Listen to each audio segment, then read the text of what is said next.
are also 10-second adolescents in a 1-second world and 10-second adults in a 1-second world too. Yeah. Imagine life where you have to spend all that energy just trying to always play catch up in conversations. Yeah, like try to come up with strategies to pretend that it's a result of something else rather than it being Yeah. like a reflection on you as the individual.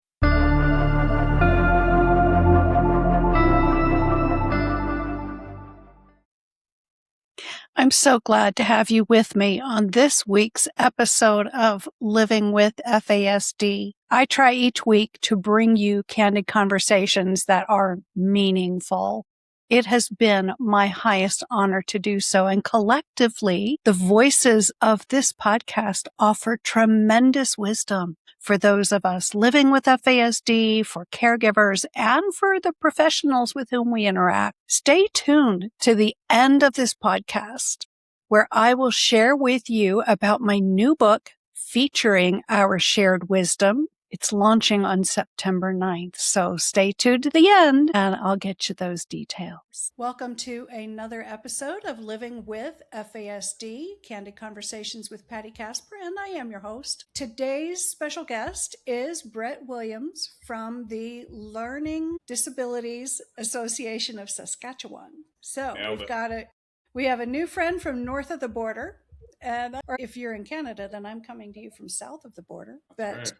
Yeah, but we have hearts in common, right? Serving people who can use a little support in their day-to-day life. So, Indeed. Brett, I'm so excited to have you on the show, and we've got a couple really interesting topics that we can be pursuing today. So, first of all, what got you interested in doing the work that you do? Excellent question. Gratitude for you having me join you too. And also to highlight that I'm coming to you, listeners and viewers, from Treaty 6 territory in Canada. And so this is my participation in this broadcast is from the traditional territories of a number of First Nations in Saskatchewan and also folks as well. And so I always want to be intentional about recognizing and honoring this relationship. We're living together on this land now. We have a disgusting history of colonialism. We're trying to be responsive and work towards reconciliation when it comes to those things. And it's a really neat opportunity we have at the Learning Disabilities Association of Saskatchewan to help Indigenous peoples who also have these intersectionalities with non-apparent disabilities. So I always want to emphasize that. Coming back to your question, what got me into this work? I was fortunate enough as a young person to have my dreams crushed of becoming a stunt person because I needed a gymnastics background, which I didn't have. I then failed high school physics, which prevented me from becoming an engineer, which I was interested in because I was good at Lego. I was fortunate throughout my teenage years to be able to volunteer and work in youth programming, like before and after school care and day camps, overnight camps as well. And so my heart's kind of always been in the child and youth phases of development. I had a lot of cool opportunities through education and postgraduate education to kind of narrow that, and a lot of awesome opportunities professionally to support those of us with social, emotional, behavioral difficulties or non-apparent disabilities, neurodivergence, specific learning disabilities, ADHD, you name it.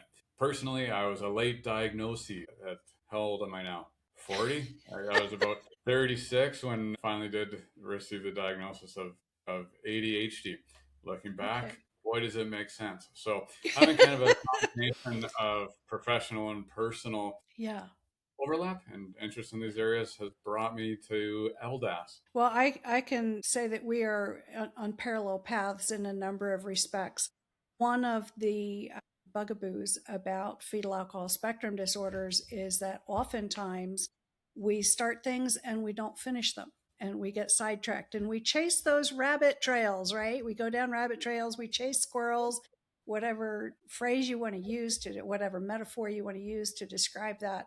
We tend to be a distractible bunch. That may be because ADHD is a highly co-occurring condition for us. But because of that, I started college when I was 16. And no 16-year-old knows what he or she wants to do with the rest of their life. and I kept changing my major, and along with that, changing the school. And yeah, what my third major was nuclear medicine technology. So if you've ever been to a hospital and they inject a dye into you, and the camera reads the radioactive stuff that's coming out instead of like an X-ray shoots radioactive in. Yeah, that's nuclear medicine tech.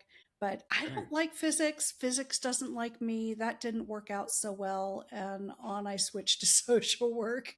So, but yeah, and I'm also late diagnosee. So at 56, I figured out that prenatal alcohol exposure had a pretty significant role shaping my life. So yeah, and it's funny when, yeah, and you know, one thing that I learned from interviewing everybody that contributed to my first book, Sip by Sip, those of us who learned as adults that we have this disability, it changes us forever insofar as most of us end up paying it forward in one way or another to those who are younger and coming behind us in our shoes. So I've read that too for other adults that have had later diagnoses of a number of different types of conditions.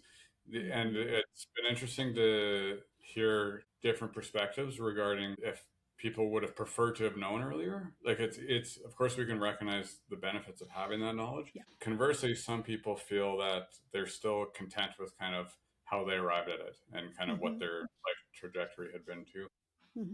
Not to turn the tables, but if I can invite you to answer a question, sure. What's that like for you, or kind of where do you sit on that? I think there's wisdom in what you said in terms of it's second guessing ourselves. No good comes from that. It's always best if we can accept that things happen the way they did for a reason. As a blanket statement, the earlier you get a diagnosis, the more services can be put into place. Therefore, the better outcomes you can expect. However, with FASD, usually those services are not for FASD. They are for a co-occurring condition or a misdiagnosis, either for ADHD or for autism or ODD. And the approaches in supporting people with those conditions are not necessarily the same as the approaches for FASD. Also, with FASD, there's 428 co-occurring comorbid physical and somatic conditions that don't necessarily run with ADHD or autism, and therefore not having that information that you're vulnerable to all these other things, it's kind of important as part of your medical history and can help a doctor make better, narrow down the things of what he's looking at, right? No matter what body system it is, because alcohol will alter any cell it contacts, whether it's in the brain or whether it's in the liver or in the leg muscle, it all gets altered. And therefore it's all important to know, hey, this is a possibility. So thank you for sharing that. What was that number? Yeah. 428? 428. Yeah. And that's according to the lay of the land study that was done by the Adult Leadership Collaboration of the FASD Changemakers, which is a Canadian organization, 501(c)(3), and that organization does just incredible work. Their philosophy is nothing about us without us, and so they are taking charge of shaping a lot of the research that's coming out. They don't do research, but they do surveys that in turn informs new research projects. And and that information has been verified since then by 2 other types of studies. This is all stuff that is talked about in my upcoming book. 4D Living with FAS, Shared Voices, Clear Understanding. Launching in September. So wow, that's good to know about that. I hadn't been aware. I'm going to stop using Google and just call you anytime I need to find out more about this stuff. Right? Yeah. Or listen to the podcast. Yeah. I'll do that. Google has a lot, and I've been working closely with it in terms of shaping what it knows about FASD. A lot of us who are FASD authors have been doing our share of training, the larger language models, and making sure it has all the right information. So good. Yeah. Yeah. So, what all does your organization do up there in Saskatchewan? Lots of stuff. I love this question. I'm always excited to brag about what we've got going on. Yeah. We're a provincial organization, so we serve all of Saskatchewan. Okay. And what we're able to offer is a number of services to support educational and employment outcomes for people of any ages that have specific learning disabilities, Mhm. ADHD, FASD, autism spectrum disorder, other areas of neurodivergence as well. We offer tutoring that in many ways is kind of just tutoring. What's unique about LDAS tutoring is our ability to modify everything according to the specific learning needs of each individual student, That's which is so awesome. cool. It's so neat.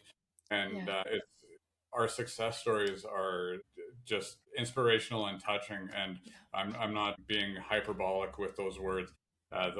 It's just story after story about these students that up until they had the modified tutoring struggled and struggled and struggled. And we know the impact that has even on self-esteem, even socially, the difficulties at home with those supportive parents and caregivers that are trying to assist, but for a number of reasons aren't quite able to make things click because they don't know how to discern the specific learning disability modifications, ADHD strategies. So it's really beautiful when we see that come to fruition. Yeah, absolutely.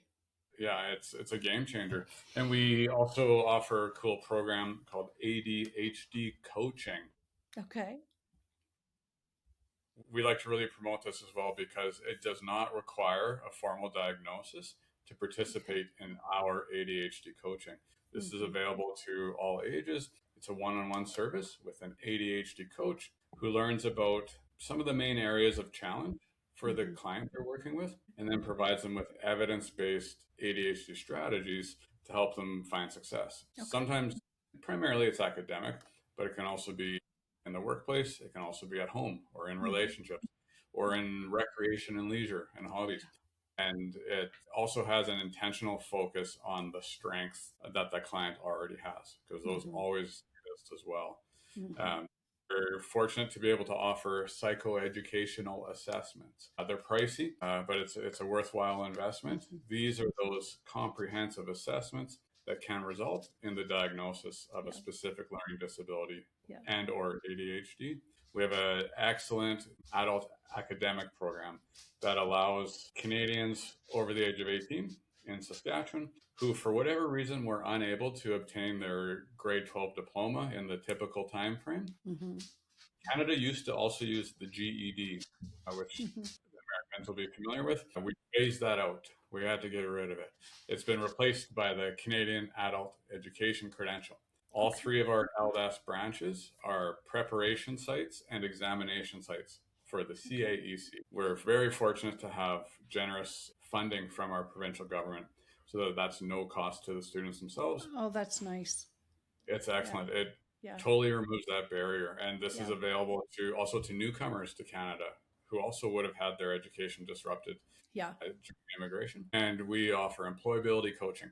We offer academic strategy to assist people to complete their academic studies, workshops. And our workshops are available to all different types of audiences to help them ensure that their services or their employment approaches, like for employers, are adaptable and inclusive of those of us with non-apparent disabilities. And so it's always really exciting to be able to show employers that they can introduce reasonable accommodations for employees with non-apparent disabilities, that those types of accommodations are not as expensive as they might worry. They're not as disruptive as they might worry. Sometimes just the gift of time, which is free. That's a huge one. Is a very effective accommodation. A gift of time is a big one. And then they learn as well that these accommodations benefit everyone throughout an organization while also contributing to the organizational culture, demonstrating to their staff that the individual staff member matters and that they're willing to support them too. So we do that province-wide. We have a lot of excellent connections with other service providers, and I could go on and on, but I won't. Just check out the website if you're interested, ldas.org. Okay, Nice. So for all of my viewers and listeners in Saskatchewan, if you need anything, reach out to Brett. Heck yeah. also have Okay. great recommendations for donors across the Okay. province. Okay. That'll be good. So, I had a couple thoughts, when we were talking about, the gift of time. One of the things that I share when I do training on FASD is I will read a passage. Every third word is what I read out loud. Because oftentimes, if you have a verbal processing lag, an auditory processing lag, rather, that's basically what you hear. And so the people that have that struggle will do, huh? What? Quite often as a defensive way of buying time to keep replaying things so that they can piece what was said to them or asked of them and put all the pieces together. And it's really eye-opening. No kidding. Yeah. Another common phrase is a 10-second kid in a 1-second world. And I like that. yeah, yeah. So those people just don't think of how powerful that gift is of slowing down, using fewer words, using words that are concrete, right? Their primary meaning, not a regional meaning or, colloquialism or whatever. All those things really help with communication a lot. And people also tend to think of this being just a school age issue. Yes. But it can be just as hard to track what's going on in the boardroom or in the staff room or the training room. And so it's important universally. I'm glad you mentioned that. I was thinking there are also 10-second adolescents in a 1-second world and 10-second adults in a 1-second world too. Yeah. Yep. Exactly. And, imagine life where you have to spend all that energy just trying to always play catch up in conversations. Yeah, play catch up and mask it as well. Like try to come up with strategies to pretend that it's a result of something else rather than it being like a reflection on you as the individual. Right, right. Deflecting attention away. Deflecting, I'm I'm perfectly normal. I don't know what you said, but I'm perfectly normal. It takes a lot of work. Yeah. And it leads to so much exhaustion, and it leads to people just really collapsing at the end of the school day or the end of the work day. Get to those four walls of the house and just collapse. Yeah. Yeah, I'm glad you mentioned that as well because I think it's worth emphasizing. I'd say the majority of people were probably collapsing to some extent at the end of the day, and then for those of us that are also trying to navigate all these other dynamics and demands and trying to pretend and trying to, it's almost like being on guard all the time, and so like that's such an additional cognitive load that people are not aware of because they don't see that. Like when we do a physical exertion, we'll sweat or we'll get red or something like that. But when our brain's constantly going round and round and round, there's no outwardly observable indication of that. And then so others might start to question like, well, why are they struggling so much? Like they seem fine.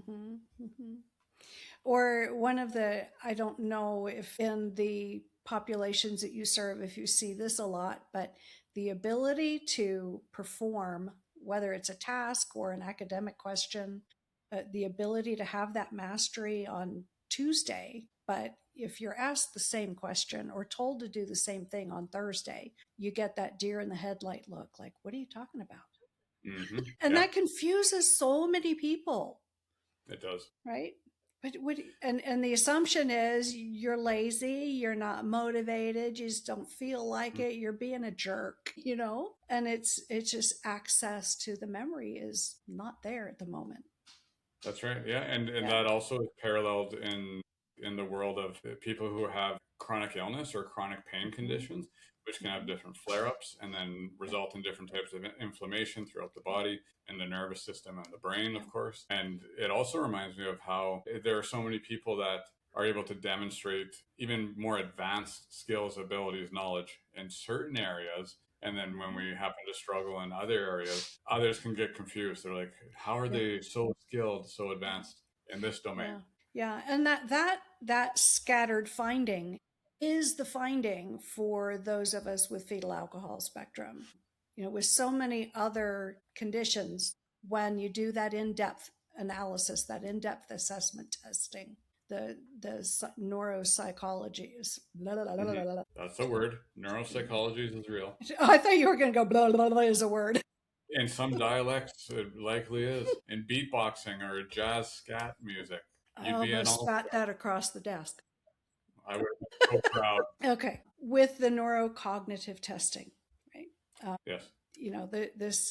There's no clear-cut pattern where a lot of providers or assessors are used to, this particular learning disability has this pattern and it looks pretty much the same. Or this one over here, it looks like this in the way that the testing results map out. But with fetal alcohol spectrum, because there are so many body systems involved that all get tainted, altered by the alcohol, and so many other factors, right? How often was that exposure? What time within gestation was that exposure? Were there other substances? Also, all those things change it. And how big of a dose, right? Was it just a communion cup full of wine? Or was it a 40 ouncer, right? All those things matter. And when you put all those things together, plus maternal stress, maternal health, if dad had been drinking in the 3 months prior to conception, because that changes all the epigenetic factors, all those things change everything. So there cannot be a way of having a recognizable pattern. The dots don't line up. Right. And that leaves everybody confused. And if someone has a strength with verbal skills, they can speak very well, that doesn't mean that their comprehension skills are there. No, that's true. Or their access to working memory, or their ability to hold many different pieces at the same time in working memory, right? Which is what you have to do anytime you have to make a decision. Yes, that's right. And in parallel, it's so close to like when we're providing like behavioral consultation for little kids, providing information to parents or educators, caregivers, or even like early childhood educators. That's often a thing that can kind of confound the adult's understanding, because they'll see the child be able to verbally name emotions, but then when they're in the state, that fight or flight, or there's that anger or stress or fear or sadness, the being able to name that emotion means nothing when it comes to actually self-regulating it too. Right. And so there's that discrepancy between what we assume to be an indicator of ability versus what's actually going on for them. Right. Walking the walk instead of talking the talk. We can talk about things without being able to process them necessarily. And when we are stressed, then all that higher cognitive functioning is off limits until we come back into regulation. That's right. So, I wanted to come back briefly to what you were describing, because I'm curious about then how we can more responsively conduct assessments. I was thinking about like for kids or teens, like if they're coming to us for a psychoeducational assessment, knowing that there can be fluctuations if they have had alcohol exposure. I wonder about what's like the recommended best practice if perhaps that testing is spaced over a certain time frame. We couldn't really like repeat it because there'd be practice effects. Right. So we'd likely have to just kind of take a broader scope, have kind of more comprehensive assessment batteries. I'd be grateful for any guidance. Yeah, I think a piece of it is having more opportunities to break. I mean, because it's a long process, right? Some testing is a 4-hour battery. Other is a full 8-hour day between the interviews and the tests themselves. Break it up because the exhaustion is crippling, And part of it is assuming there's several assumptions that professionals need to bear in mind. One is that people are going to mask, right? Or, like in the dementia field, we call that show timing, which is performance level masking. It's what people do when they go into an office or when professionals come into the home. Right? It just changes the dynamics, and it's a defensive mechanism that's going to, make everyone believe nothing to see here, right? And that will skew results. And it comes with such a high cognitive or metabolic energy tax, really. Of course. It's just absolutely exhausting. So that would be number one. The other thing to always be in mind is that the results are going to be scattered in terms of the cognitive effects. Oftentimes we hear they don't have anything because there's no pattern, but the lack of pattern is the pattern. Another thing to bear in mind is, I had it in my thought and my thoughts derailed. It'll come back. It will. My audience knows this happens to me a lot. That's because you're not masking it. It happens to all of us. Right? I would rather be authentic. Gosh, the first time that happened on air, I was interviewing someone and promoting their brand new book, right? And it's someone that does a fair number of trainings. And right before we sat down to record, my mother had forgotten who I was. Boy, did that not knock me off my game. So he got to play therapist live on camera. Well, I'm glad you had that in that moment. That was, she's very seldom done that, but things are getting worse as time marches on, but that's what happens with dementia. So and can't she Showtime? Woo-hoo. Yeah. Did you do jazz hands? That's my favorite Showtime move. Right? Yeah. I'm pulling out my clipboard because I want to write down no pattern is the pattern. That's important for me to remember, so I'm jotting that down. I hope that's not weird to do in the middle of our interview. Okay, so the third thing that everybody who does assessments needs to keep in mind is that just because someone scores well in a certain area does not mean that they have access to that level of ability the rest of the time. Consistently, right? Yeah. Typically, people go with the assumption that this is baseline. Yes. Whereas what really has to be appreciated is that this is performance. Okay. So it's a matter of course, adapting and modifying the actual assessment procedures, but then also ensuring that there's these more accurate, these broader perspectives when it comes to interpreting and conveying the results too. And I think that's one reason why it's better to break up that assessment process into several smaller chunks, because while you maybe cannot repeat the testing itself, you can keep an eye on for consistency. Yes. This was the finding, but does it line up with what I'm witnessing in all these other areas? And if it's not consistent, then it's suspect, right? So I think those are the three foundational things that I think people who do the assessments have to bear in mind. Now, mind you, I will be the first to put a disclaimer out. I don't do these assessments. I had psychological testing in my training, but I am not a licensed therapist. When I moved from Pennsylvania to California, the requirements were all different. Mm-hmm. And I didn't qualify, and I didn't feel like going back and repeating everything. Understandably. And 1990 is so much further away now than it was then. Yeah. Well, you don't have to conduct assessments to provide valuable insights, which you've already done. So I'm grateful for that. Thank you. The other thing is encourage people to take notes, right? Whatever we're thinking the issue may be, keep a journal, keep a log. What's going on? What were the things that caused problems? And a lot of times we will ask people to provide behavior log, especially parents. Do the behavior log. What's the antecedent? What was going on before there was an issue? Then what was the issue, and what was the environment? What was going on in the environment? And all that is very good. But I would say with the populations that you and I deal with neurodivergence, we need to be keeping in mind, was the issue caused by something that was the direct effect of the neurological changes? Or was the issue the manifestation of the rub, the friction between the person and their environment and the expectations that others have of that person?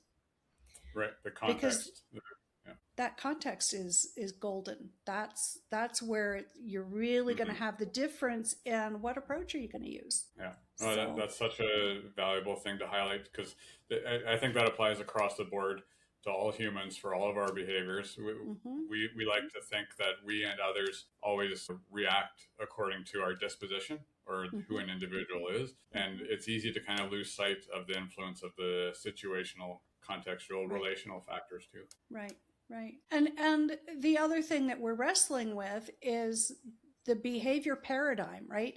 A paradigm being something that is so widely believed, it applies to almost everybody across the board, no matter where they live, right? Different cultures, different countries, different languages. And one of those paradigms that we hold our species is that behavior is intentional. That too. It's chosen. And if someone cannot point to what's that motivation, then we call it secondary gain, right? It's an unconscious desire to get something or to avoid punishment. But it totally discounts the neurology, the way we are hardwired. It totally discounts the somatic aspects of our beings. Yes. Yeah. You know, behaviors that are reflexive go into effect before someone has time to think about them. For sure. Yeah, I experience those when I'm driving, especially if you've ever driven in Saskatoon, Saskatchewan. I sympathize with you. But I've never been that far north, but I've driven in LA. Okay. So that's probably not too different. There could be some similarities. You know, I like how you highlight that as well, because it's the fundamental attribution error that we all do. And so I think it's one of the most direct ways we can start to be more compassionate, not only to others, but also to ourselves too. Yes. I know a lot of us can be hard on ourselves when we are more reflexive or more reactive than we would like to be. That's not to suggest just let yourself be whoever you are, whenever you are. There's still room for being responsive rather than reactive, but I think it's worth emphasizing that for everyone. Yeah, I mean, if you think about it, what are the different parts of our brain, right? There's the brain stem and the limbic system. They control all that unconscious stuff, all that survival stuff. And if they sense threat, then the needs of the body to stay intact supersede everything else. And they kick in before we have a chance to think about what's really going on. And if a lot of the reflexes, by the time we are toddlers, they're all integrated, right? Which will give us time to start thinking about and analyzing what's going on. But if they never integrate, and things can happen to knock that integration out. And so you have to start that process all over again. That's one of the things that I proposing with my new writing project, is bringing all these pieces together. It's not, at least in my field, we tend to try and use psychological approaches for a neurological issue. It doesn't work. It can't work. And that's primarily why ABA will not work for people that have FASD, because it's still a compliance-based approach. It still goes with that behavior paradigm, much more fine-tuned, granted, but it's still on that wrong premise. So. Yeah, that's similar to the world of counseling and therapy as well. CBT has become like the go-to, very popular treatment approach for a couple decades now, and it's valid. There's a lot of good that CBT can provide for people. And that's what I was trained in. Approach, so that's frontal lobe. And if your nervous system is dysregulated, it's not going to jive. And then that leads to more frustration and feelings of failure.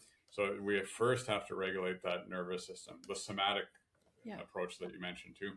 Yeah. So, one of the things that we talked about when you and I first became acquainted with each other was the tendency to attribute, speaking of misattribution, to attribute all things to whatever that unseen disability might be.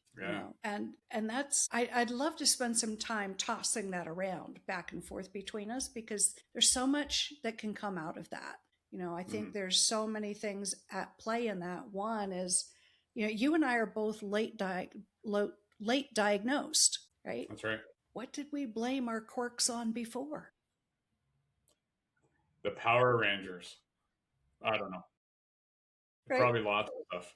Yeah. And I think too that's where you probably experienced this also with that diagnosis, with, or at least the identification, and then even more so with the formal diagnosis, came as such a huge relief because we could reframe all our struggles from previous years and decades, you know, where things made sense for the first time in a way that really made sense, you know, and that's the grace that comes with that is so empowering. Even if it doesn't change anything about our history, the grace moving forward is huge. That's just it. Yeah. Yeah. I was just realizing I'm worried I'm going to come across to your viewers like a bobblehead just because I'm nodding to everything you're saying. And I'm just happy to hear it conveyed so succinctly, like without all the fluff. It's like, this is the real approach. This is the real deal. Yeah. So I do have neck muscles if anybody's concerned about me needing like a neck implant. Oh, Brett. So yeah, to come back to that topic, Yeah. that diagnostic overshadowing, that's the fancy term. I throw it around a lot so I can sound smarter, but it's a real thing that happens. I've seen it in the school division. I'm a former elementary school counselor in behavioral programs, and anytime we get a referral form, of course, along the top after like demographic data, it's diagnoses or history of social, emotional, behavioral challenges. And then so, of course, that's very important information for us to have. Provide supports and interventions that are more finely tuned to interact with those conditions. And so then we become more efficient because we're not just doing trial and error things or just throwing a bunch of stuff at the wall to see what sticks.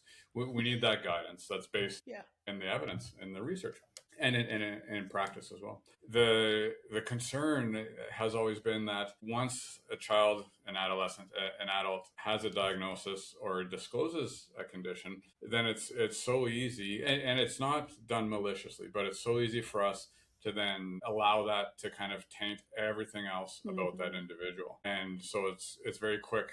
And even for myself, that I try to remain aware of this dynamic, I still have to catch myself because I'm still susceptible to it. And especially in our service field, people are referred or seek out our services because of these diagnoses. So of course we want to treat those. We don't want to lose the person behind that or the family or the community behind that too.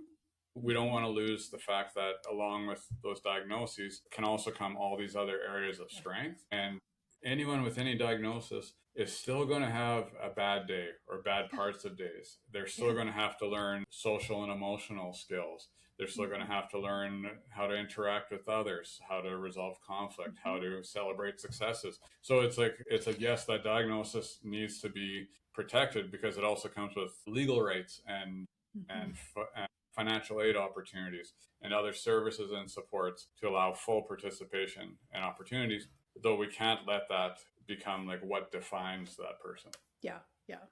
Well, and that's what's so wonderful about the person first language emphasis that we have now.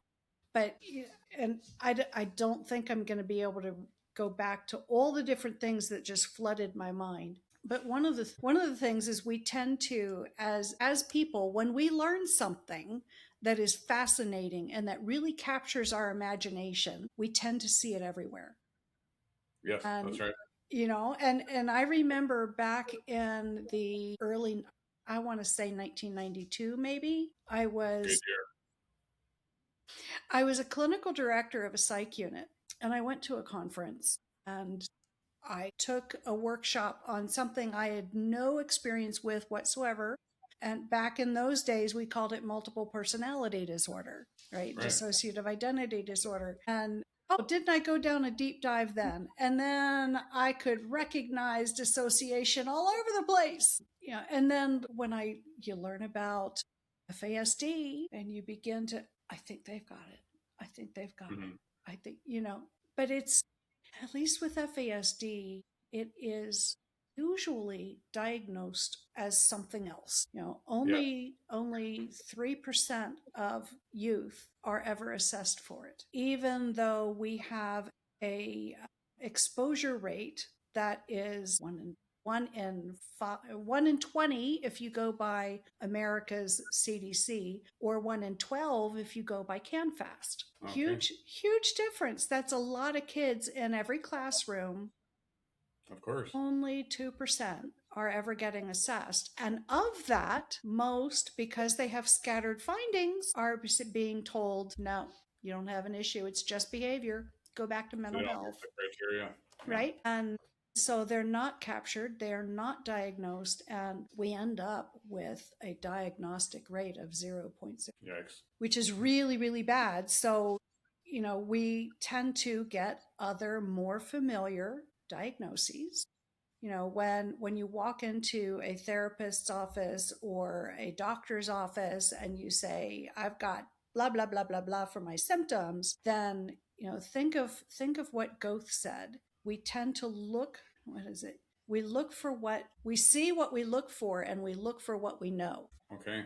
Right? Yeah. Another phrase that you may have heard, if you hear hoofbeats, look for the horses, right? Yeah. Or coconuts slamming together. Or that too. Oh my gosh, you just brought, when Monty Python came out, my brother cut a coconut in half and clopped his way to school with the coconuts. That's amazing. Yeah. Love that. Gosh, I hadn't thought about that in probably 45 years or so. You're welcome. Thank you. But, FASD, for one, is the zebra in the room. It sounds like a horse, but it's not the horse. It's a different creature entirely. Okay. A lot of providers will say, well, we're gonna put, this looks like FASD, but we don't have confirmation of maternal consumption of alcohol. So it also looks like autism. So we're going to go with that. And then that way they can get services, but honestly, someone can have both or all three, autism and ADHD. I mean, we have AUDHD, right? AUDHD. That's right. But we can throw in enough there, right? Yeah. FODHD. It's common to have more than one thing, and in reality, the more alphabet soup you have on someone's chart, all these diagnoses, the more likely it is that it's a neurodevelopmental thing going on at the base of it. That's a good reminder for sure. Yeah. And the more you have to really be looking at trying to get that prenatal history, if there are parents around, and not asking with leading questions, right?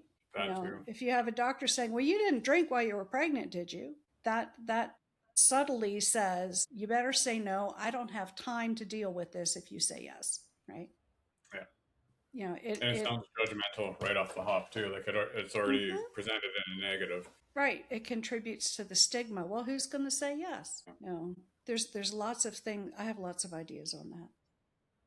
It almost makes me think if it's about an approach where, and it's purely like hypothetical, but if we did away with diagnoses and just focused on the symptoms, like if that would end up opening up better access to services or interventions, that would bureaucratically that would be a mess. But fiscally, and I have a chapter on that in my book too. What happened that the system has an intentional blind spot, because it does. And because our service industries are no longer about providing services. They are businesses, and they follow the business model. And if you can screen people out, then it becomes more affordable to stay in business. I mean, if you look at what are the numbers for autism now? 1 in 31. What are the numbers for FASD? Either 1 in 20 or 1 in 12. What country can afford that? None. On the other hand, not everybody needs a high level of services, but there is a huge fiscal cost for the lack of diagnoses, and or late diagnoses. In our case, a lot of people without understanding why they do the things they do, why they don't learn from their mistakes, right? Air quotes for those of you who are listening instead of viewing, find themselves in mental health crises again and again and again. All that costs a whole lot of money, or find themselves incarcerated. There's another huge cost. That, not to mention the costs of lack of production. That too. When people aren't able to earn money because they can't get it together, and more air quotes for those of who are listening, not watching, to be successful at work. And I responded too quickly when I suggested that no countries can afford it. Probably the majority could if that's where the investment was put, rather than those reactionary, like upstream costs, or sorry, downstream costs of things like education interventions, justice involvement, social service involvement.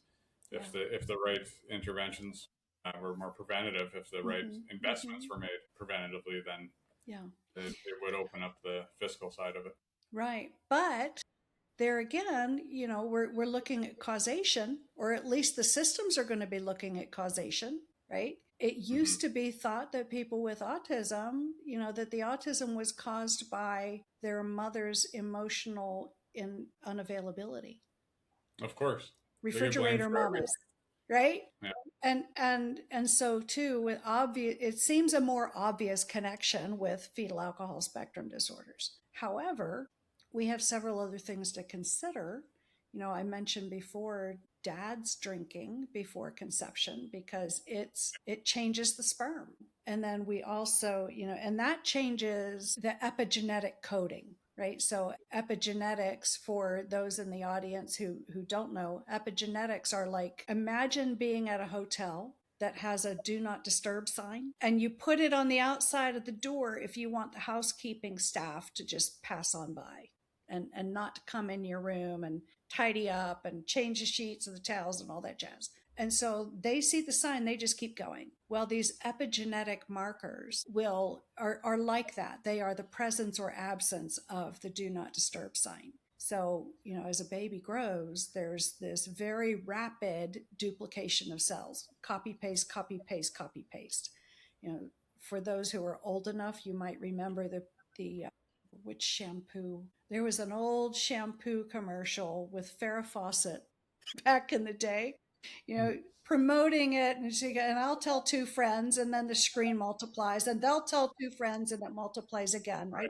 So like the super huge Zoom call. One of those, yeah. But that's what happens. So if the mechanism for copying and pasting the DNA of a cell can't get into that room that has a piece of the information that it needs to copy, because the sign is out, it passes by, and it not only affects the new cell being formed, but every cell that's copied from that one. To carry that on. So carries it on. And that's one of the ways that we have these lifelong changes with fetal alcohol, and most likely some other drugs as well that I'm much less knowledgeable about. But it's life. It really affects the entire body, lifelong. And some of those instructions that don't get copied are for things that kick in later in life.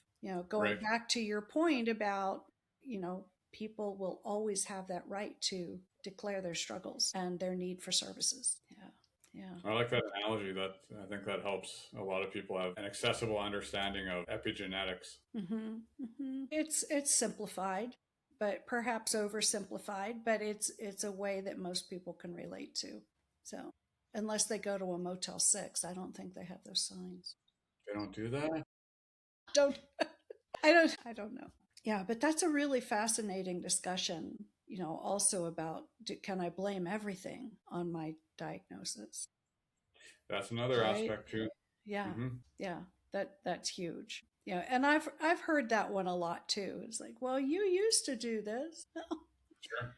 Yeah. And I used to work really hard too to cover it up when I wasn't able to meet expectations. Yeah, provide the internal experience of that too. Yeah. And that's a thing we help a lot of our clients and students with as well, is supporting a more accurate and more agentive, or more giving them more power regarding their own narrative and how they view themselves. And it's like, yes, these conditions will continue to introduce some of these obstacles. Here are some ways that we can work together so you can gain more independence in those areas. Here's some strategies. And that's not always just self-isolating independence in those areas. We all need other people to help us with lots of different things. So it's it's just ensuring that that network of support, that those people as well have an accurate understanding of how they can best support while protecting that person's dignity and independence and their voice too. Yeah. I think too there's an overemphasis on independence.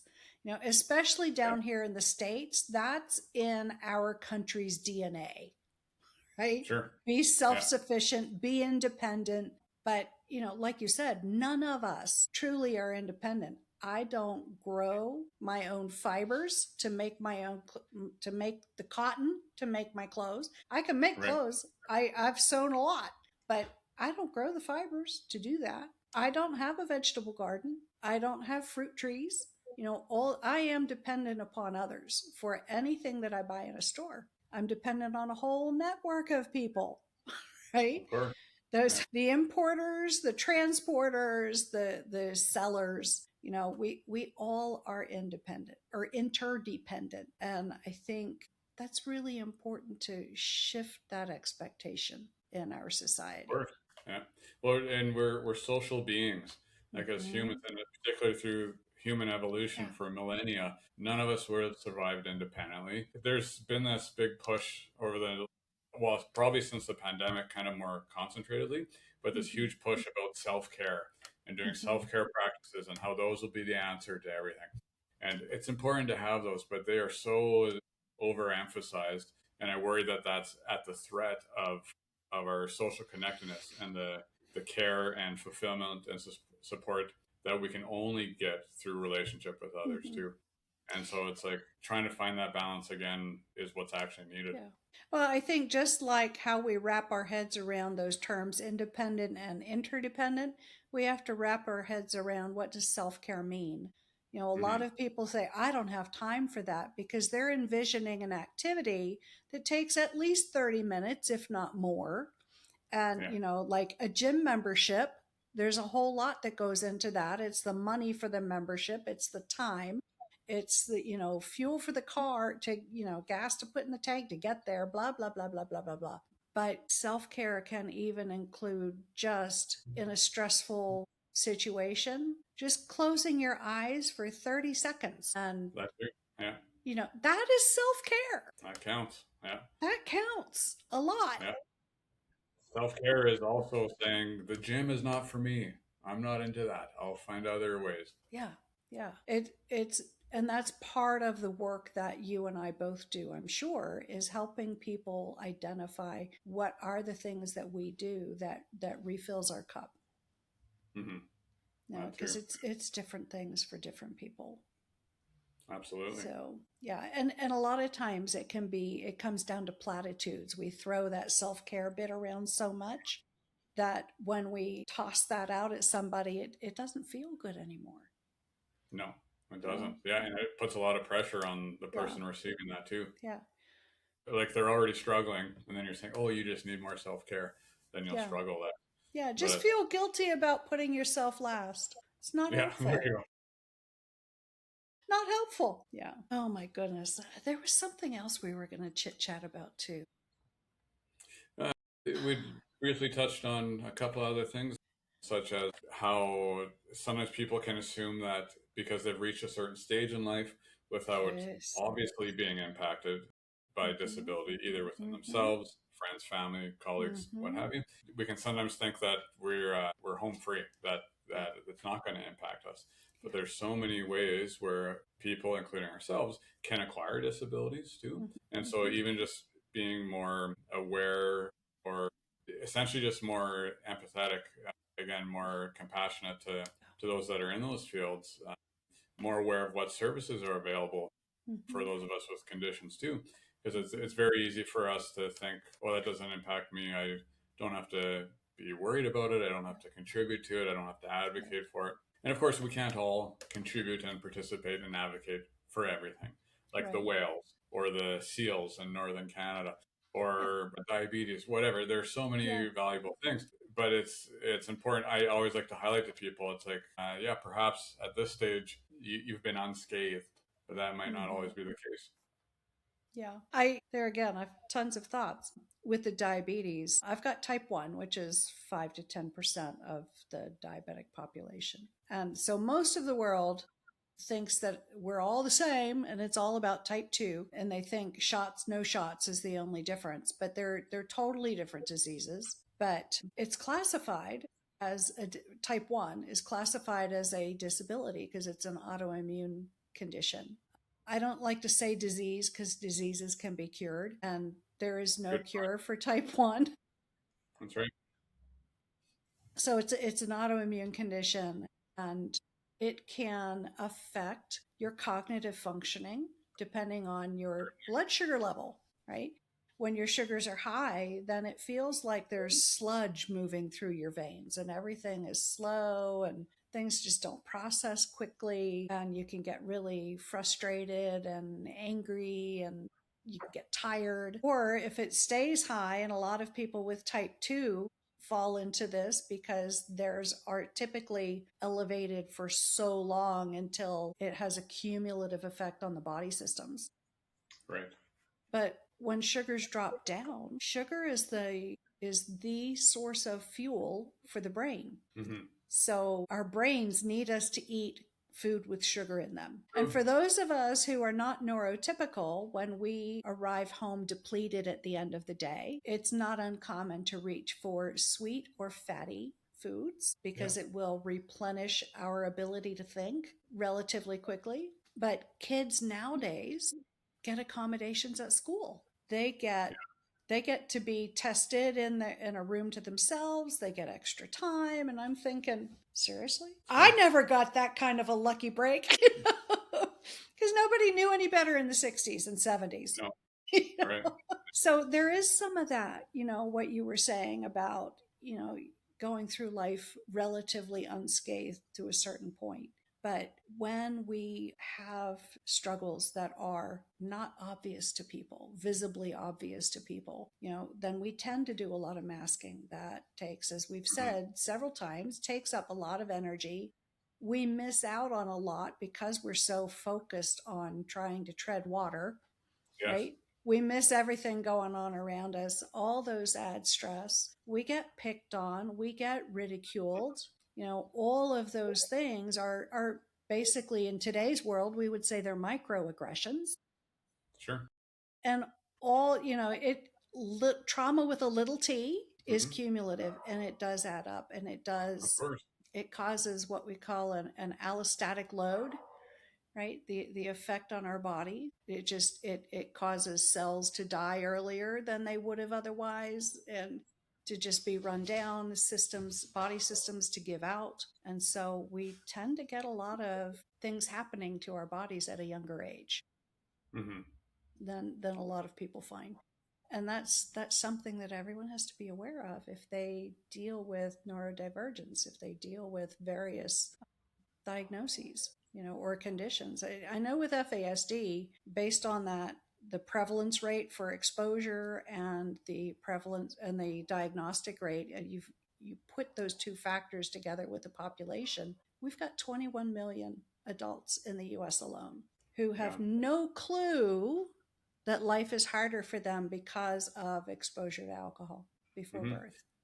Yeah, you're right. We can end up assuming that it's just this hard for everybody, and that other people somehow are able to find their own strategies or have their own supports or privileges that others don't. And I'm glad you mentioned that as well, because when I led into this topic, my mind was kind of about us potentially acquiring disabilities or conditions in life.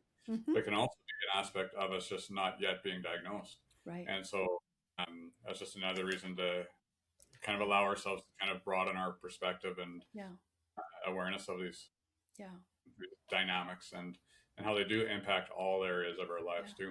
Yeah. Having a mind that is hardwired differently. So I shouldn't say anything because other people are making it. Yes, the world's shoulds. Lot. We tend to internalize all that shame. Right? we do need to embrace everybody for who they are and the way they are. I had a guest on the program a couple months ago, and I loved what she said. You remember in school we learned about the bell curve? Yes. Right. Even back in primary, maybe not primary, but in high school, we learned about the bell curve and the belief that you can go with the middle 80%, and in that is normal or typical, and it's just the outliers, who are, you don't have to worry about the outliers, right? But her principle was, when we're dealing with what is neurotypical, technically there's only one top of the bell curve. That's true. Yeah. Good just point. that 2% is at the top of the bell curve. Everything to either side is a deviation, is a difference, right? So what is neurotypical? It's that freaky 2%. Yeah, the real freaks. The rest of us are perfectly normal in our differences. Of course. Yeah. That's excellent. I love that. If we can think of that, then, how can we not be more gracious to one another? That, and it also makes me think of how and this is more like kind of like almost existential in a way, but how when we identify us as ourselves, we have such rigid boundaries from everyone else. And so it's a bit of a thought experiment. It's something to kind of get your head around too, but I think it's also worth considering that like I don't live in isolation, and so I'm also impacted by those I interact with and everyone else around me, and even just others in society too. So to expand our views of like, what does it mean to refer to I or me or who I am? It's like we're not as isolated as we sometimes assume that we are. And so that's also another nice way to start expanding that compassion, to say, if another individual human is impacted by something, that will, like the interdependence, like that will have impacts on me as well too. So it's like, we should not maintain this blind eye to those other sectors of the population. And if you've ever said, when you were maybe fighting a cold or coming down with some other illness, if you've ever said, and the question is for anyone in the audience, if you have ever said, I'm not myself today, right? What is that saying? That is saying, I have a normal, and all of our normal is different one from another. Right. That and they're really, in terms of psychology, there is no normal, and a lot of people have made that point for years, right? As far as I know, there's one normal, and it's a city, I think, in Iowa. Okay, I'm looking that up too. That's it. So if you're not there, normal is not something to be concerned about. We have to be true to ourselves. We have to know who we are and what makes us tick, right? And that's the challenges, that's the strengths, that's the learning style preferences we all have. Mm-hmm. And also the influence of our systems and our context and our situations too. We all have our own metabolism. It's and what that all adds up to, the combination of all those things for each of us is as unique as our fingerprint. So I call it our neuroprint, because it's hardwired into all of us. So and it's beyond just our fingies. Yeah. So anyway, that could easily be a whole other podcast topic. I love that stuff. I'd gladly come back to chew on that for a bit. I would welcome that. You are always welcome back here, my new friend. Thank you. This has been koalas also have, koala bears have fingerprints that are very similar to humans, almost indiscernible. I never knew that. Yeah, that's what I gift to you for everything I've learned from you about diabetes and everything else you've shared, and my jot notes I've written down to look up other things. Yeah. Well, I think my Canadian listeners and viewers in Saskatchewan are very blessed to have your services and your agency services. I agree. I think you agree. Because it sounds like you guys are really doing a good approach. All the tailoring that you do, a lot of places don't do that. Everything is cookie cutter, and that just doesn't work for those of us who are neurodivergent. It just doesn't. That's right. Yeah, no, we're very fortunate to not be beholden to any kind of like overarching like governing systems or anything. We're also fortunate to work within those systems and to benefit from practitioners and collaboration and funding from larger systems too. So we're proud to maintain a lot of independence in how we're able to adapt things and provide services that are very responsive to the identified needs within the province, within communities, families, and individuals too. Yeah. Well, I'm excited to have you back again, and I'm so glad. So this episode should come on in probably mid to late August. Sure. It'll be broadcast. So widely. Yeah. All right. Well, thank you so much for joining me today, Brett. I really appreciate it. Thank you for hosting. You do an excellent job of this. I'm going to tune into your other episodes too. Right on. Thank you. Of course. All right. Well, everyone, have a great week and come back next week. And look, do you have anything to promote other than your agency services? Now's your time. Careful. Jeez, now I'm put on the spot. Check out Saskatchewan musicians. We have an incredible music scene across the province. We have a very cold winter for like 8 months, so people just stay in their basements and practice music. So check out Saskatchewan musicians. Okay, right on. What do you play? Drums. Okay, that's drums cool. And cymbals at the same time. Yeah. All right. Yeah, I that was the first thing that I picked in music when I was a kid. Was drums. Excellent choice. And I was so mad that I got a snare drum instead of a full drum set. I was in 4th grade, but boy, I was mad about it. It's a good start. Sounds like you have to journal about that. Girls only get snare drums. Who said that? What about Karen Carpenter? Hello. Right.